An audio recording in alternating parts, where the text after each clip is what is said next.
Sangat sulit untuk mendeteksi kecenderungan anak dalam berperilaku, terutama jika anak tersebut berperilaku jahat.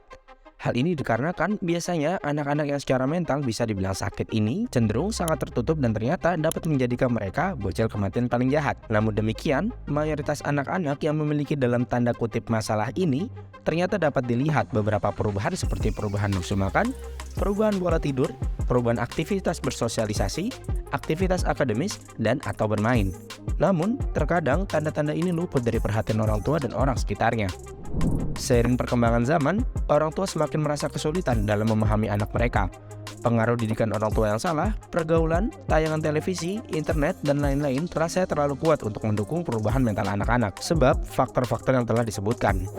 Di zaman ini, semakin marak kejahatan yang dilakukan oleh anak di bawah umur. Berikut cerita kita rangkum 5 bocil kematian yang paling berbahaya di dunia.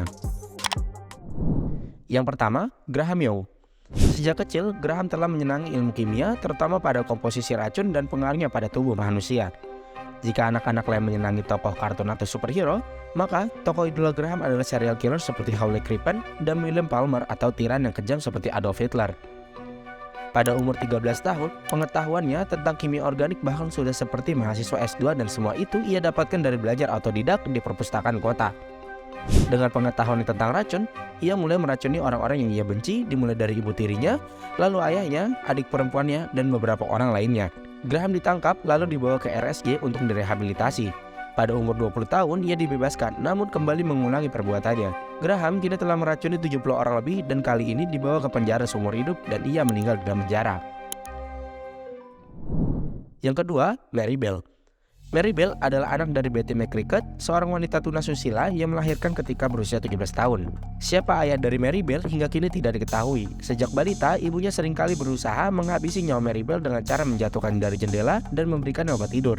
Namun, hal tersebut tidak berhasil dan ketika berusia 4 tahun, Mary Bell mulai dijual ibunya kepada para pedofil. Karena itu, tidaklah heran kalau Mary Bell tumbuh menjadi anak kecil yang penuh dendam dan jahat. Pada saat usianya 11 tahun, Mary Bell mencekik seorang balita bernama Martin Brown hingga tewas. 3 bulan kemudian, kali ini bersama seorang anak lain bernama Norman Bell, dia mengulangi perbuatannya dengan mencekik balita bernama Brian Ho. Tidak hanya dicekik, balita ini juga disayat perutnya dengan sebuah silet membentuk huruf N yang kemudian disayatkan lagi hingga membentuk huruf M. Bayi malang ini juga dimutilasi kemaluannya oleh Mary Bell. Mary Bell hanya ditahan di rumah sakit jiwa dan telah dibebaskan ketika berusia 23 tahun. Yang ketiga, Craig Chandler Prince. Pembunuhan berantai di bawah umur paling sadis terakhir ini diberi nama Warwick Slasher. Craig Chandler Prince ditahan atas tuduhan 4 pembunuhan yang terjadi di Warwick, New York City. Craig masih berumur 13 tahun saat pertama kali ia membunuh tetangganya, seorang wanita berumur 27 tahun dengan menggunakan pisau. Ia menancapkan ujung tajam pisau tersebut sebanyak 58 kali dan meninggalkannya untuk membusuk di rumah. Pada usia 15 tahun, ia kembali berulah dengan membunuh 3 tetangganya lagi, seorang ibu berumur 40 tahun bernama John Hinton, dan kedua anak perempuannya. Polisi mengakui kecerdasan Craig dalam menyembunyikan barang bukti. Buktinya saja, mereka membutuhkan hampir 1 tahun sampai akhirnya bisa menggiring Craig ke dalam penjara. Bocah yang pada saat itu berumur 16 tahun mengaku tidak menyesal telah membunuh tetangganya. Mereka pantas mendapatkannya, ujar Craig dengan tenang, sama sekali tidak keberatan ketika polisi mengecapnya sebagai pembunuh berantai. Yang keempat, Amarjit Sada. Seorang bocah laki-laki berasal dari India ini adalah pembunuh berantai termuda di dunia. Ia melakukan pembunuhan pertamanya di usia 8 tahun. Pada 2007, seorang bayi yang berusia 8 bulan bernama Kusbo dibawa ke sebuah ladang di dekat sekolahnya. Amarjit mulai memukul bayi itu secara kejam tanpa alasan yang jelas. Kemudian mengubur jasad bayi itu dengan tumpukan dedaunan. Ibu Kusbo langsung menuduh Amarjit dengan membawa ke polisi. Dalam keadaan tersebut, Amarjit kemudian mengaku. Ia menunjukkan di mana dia menghabisi Kusbo dengan wajah tanpa ekspresi. Bahkan, ia sempat meminta biskut dengan wajah tersenyum. Alasan mengapa ibu Kusbo langsung menuduhnya, karena sebelum hal itu terjadi, Amarjit ternyata sudah pernah membunuh bayi lain dan Kusbo adalah korban ketiganya. Korban pertamanya adalah bayi dari sepupunya yang masih 6 bulan dan adik kandungnya yang saat itu berusia 8 bulan. Parah dan sama gilanya bahwa keluarganya tidak melaporkan hal tersebut, bahkan cenderung melindunginya.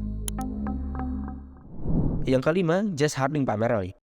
Sebagai orang tua tentunya menginginkan dan mengharapkan seorang anak yang baik dan penurut. Namun tidak untuk pasangan Thomas Pomeroy dan Ruth Ann Pomeroy. Jesse Pomeroy, anak Thomas dan Ruth, adalah salah satu anak terkejam dan sadis di sejarah Amerika Serikat. Di usia yang belum genap 12 tahun, Jesse mulai menunjukkan bibit kejahatannya, yang mana dia menculik dan menyiksa 7 anak kecil, kemudian membawa mereka dan pakaian mereka dilucuti. Pada awalnya, Jesse hanya melakukan penyiksaan saja, namun rasa percaya dirinya meningkat dan dia mulai membunuh korbannya dengan memotong mereka atau menusuk korban secara berulang-ulang. Karena kejahatannya tersebut, Jesse mendapat julukan The Boston Boy Fiend atau anak iblis dari Boston. Sempat dipenjara sampai usia 14 tahun dan keluar lebih cepat karena menunjukkan sikap baik, ternyata ia lagi-lagi melakukan pembunuhan setelahnya. Jesse juga mengaku bahwa ia telah membunuh 27 orang lainnya, 12 diantaranya ia kubur di dekat rumah ibunya. Nah, itu dia 5 bucil kematian yang benar-benar membawa kematian. Hendaknya kasus besar seperti ini bisa menjadi refleksi nih bagi para orang tua untuk terus membesarkan anak-anaknya dengan rasa kasih dan sayang. Untuk topik selanjutnya komen di bawah ya. Jangan lupa like, subscribe, dan bunyikan lonceng ya.